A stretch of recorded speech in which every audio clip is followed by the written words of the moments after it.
got one that can see. Now to a News Nation exclusive investigation into a secret government experiment that was carried out in St. Louis. Residents tell us they still remember a mysterious fog. Children would run through it. Mothers would try and close their windows against it.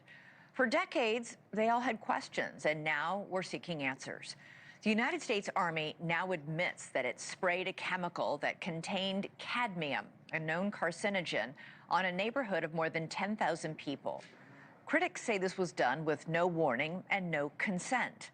Well, tonight we return to the site of that demolished neighborhood and speak with former residents who believe the government turned them into human test subjects.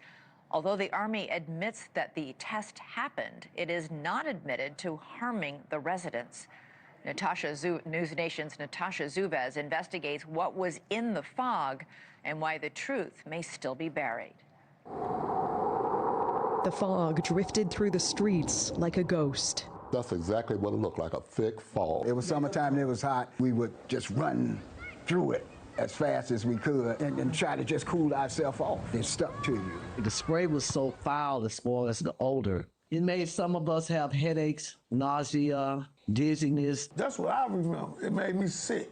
It wasn't the weather. It was an eerie smoke descending from rooftops, rolling from the backs of trucks. Regular flatbed truck, but it had a big machine on the back.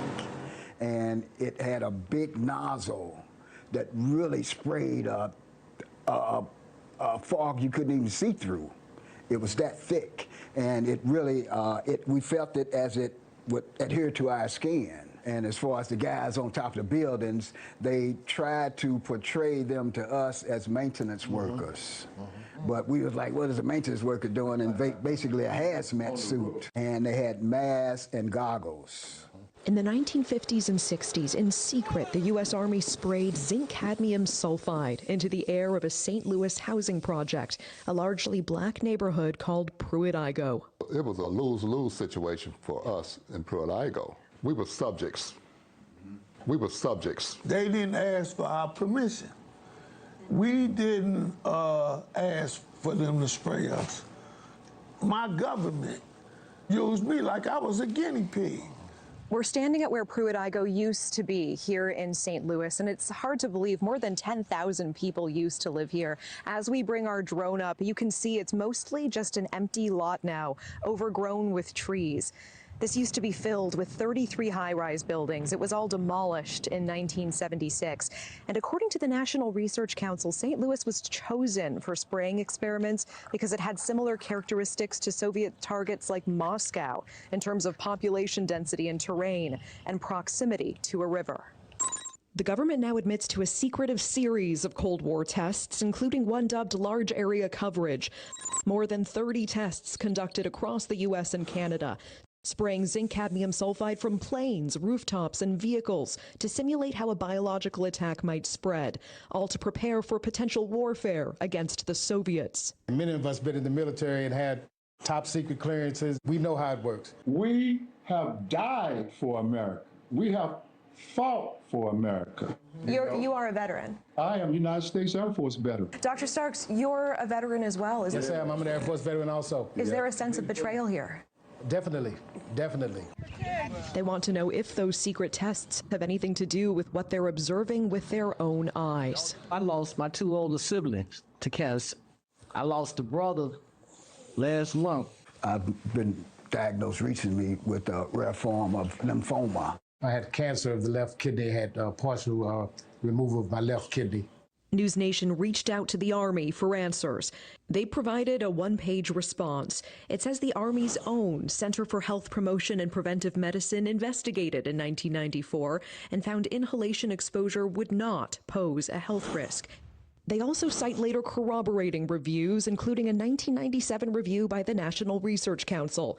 Perhaps they assumed we wouldn't read the NRC's 380-page report, but we did, and the Army's statement doesn't show the full picture.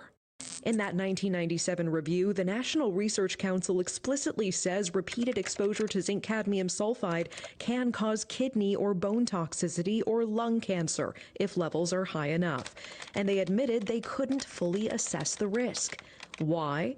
because some Army records remain classified, it says, for national security reasons. More troubling, key Army exposure records were missing. And when the NRC asked the Army to supply them, the Army said it couldn't find them. Finally, the NRC considered conducting its own study, but concluded it wasn't feasible. In short, it did not test the site, collect samples, or test residents, and they didn't have access to all the data.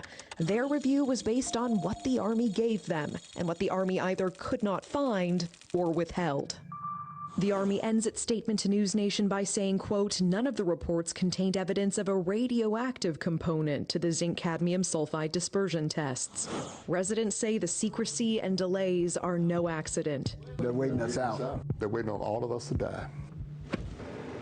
But that's not even the whole story, as residents demand to know what else could have been in that spray. They have not come clean with what was in there. Do you believe that it was just zinc cadmium sulfide in that spray? No. No. We go to the source, a researcher who has spent decades declassifying government documents about these tests. Do you believe the U.S. government sprayed some kind of radioactive material on the residents of St. Louis? I believe that they did. And the government's surprising response to our request to declassify information. I mean, what the hell? Plus, renowned activist Erin Brockovich weighs in. Do you think there's been a lie here, a cover-up here? It sure looks that way. The residents are asking for an apology from the government for being experimented on. They are asking for compensation, for health studies for themselves and their children. They're also asking for transparency. They want the government to release all the documents about the spraying. So, Elizabeth, tomorrow night on your show, we will go on a journey to try to declassify the one government document that a key researcher tells us she has never been able to expose. And we take the investigation to Erin Brockovich. For the residents still here, still fighting, the question is whether they will get any answers before it's too late. Elizabeth. Well, they have a better chance of it with you on the case. Natasha Zuvez, thank you so much. In part one of our News Nation investigation last night, we uncovered a mysterious fog that once drifted through a St. Louis neighborhood, one that residents still remember decades later. It made some of us have headaches, nausea, dizziness. They didn't ask for our permission. We didn't ask for them to spray us. My government used me like I was a guinea pig. They're waiting us out. They're waiting on all of us to die. The government admits it sprayed a chemical that contained cadmium, a known carcinogen, critics say without warning and without consent. They sprayed it on a neighborhood of more than 10,000 people, but now years later, residents are getting sick, some with rare forms of cancer, and they're asking what else might be hidden from them. Specifically, what else could have been in that spray? News Nation's Natasha Zuvez picks up the investigation from here. We're on our way to meet with a researcher right now who has dedicated her career, decades, to declassifying documents and trying to figure out what exactly happened here in the city of St. Louis and what exactly was in that spray. Across the country, the government conducted secret Cold War experiments in plain sight. It was so secretive that we're really just now sort of digging out from underneath us to try to understand the scale of it. And Dr. Lisa Martino-Taylor helped uncover many of them. We know that they were giving radioactive cocktails to pregnant women. We know that they were feeding radioactive oatmeal to children in state schools. They've admitted to those things, and they won't release the material related to St. Louis. It's true. American children in state-run institutions like the Fernald School were fed radioactive oatmeal as part of studies by MIT sponsored by the Atomic Energy Commission.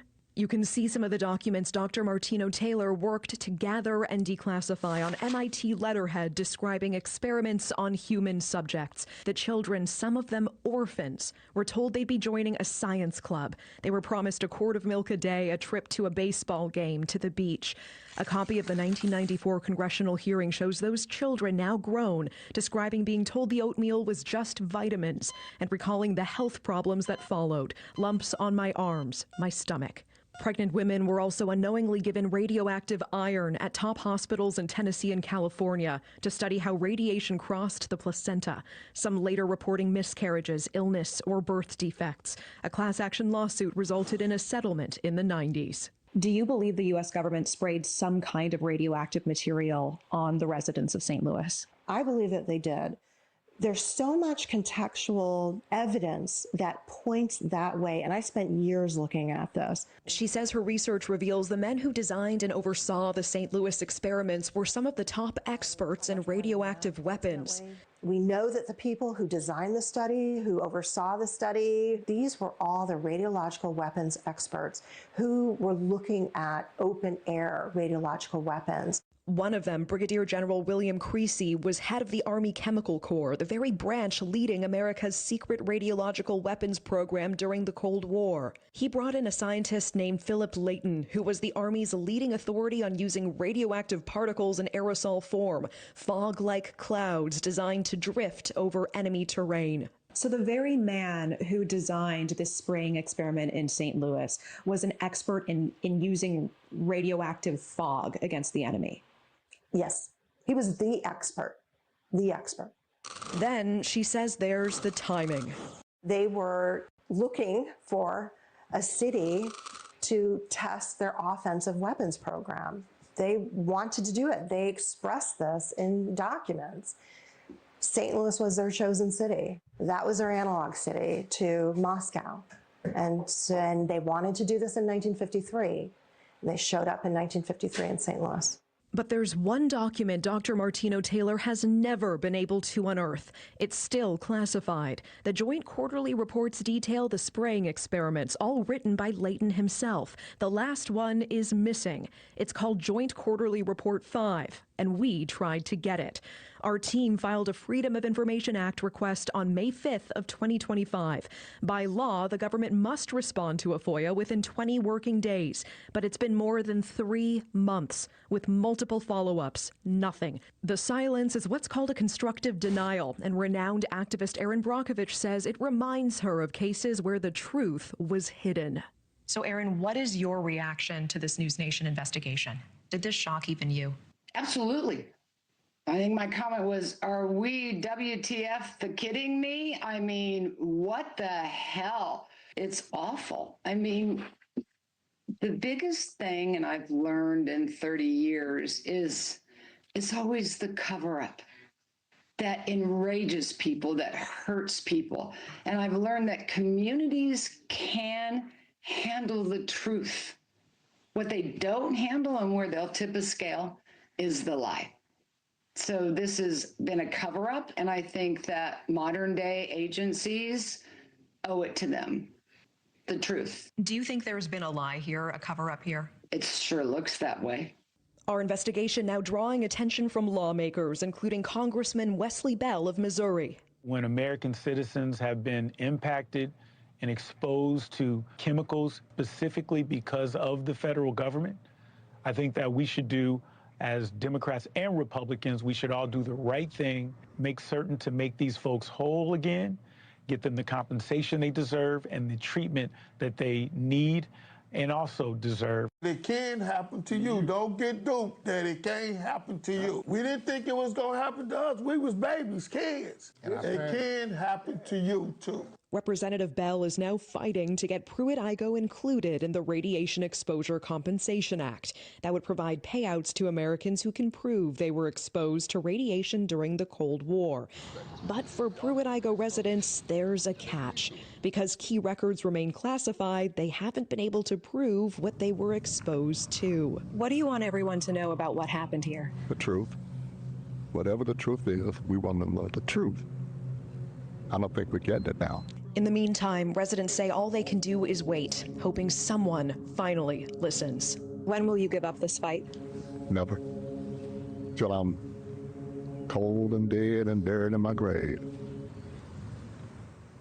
And Elizabeth, we asked the Army point blank, was there a radioactive component to that spray? It's interesting that they didn't just say no. Rather, they said, quote, none of the reports contained evidence of a radioactive component, pointing us to reports like a review by the National Research Council.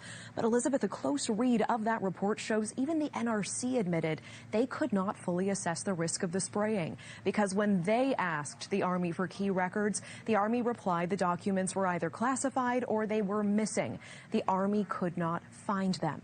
And Elizabeth, I have to tell you, these residents feel the government is waiting them out. The people you just heard from last night and tonight are the ones who are still here, who are well enough to speak. One woman we were supposed to meet with died before we could get to her. She was suffering from multiple cancers. Her daughter asked us to keep going, and we will keep pushing for information, including those classified documents, Elizabeth. All right, Natasha Zuba, stay on the case. Thank you so much for that investigation.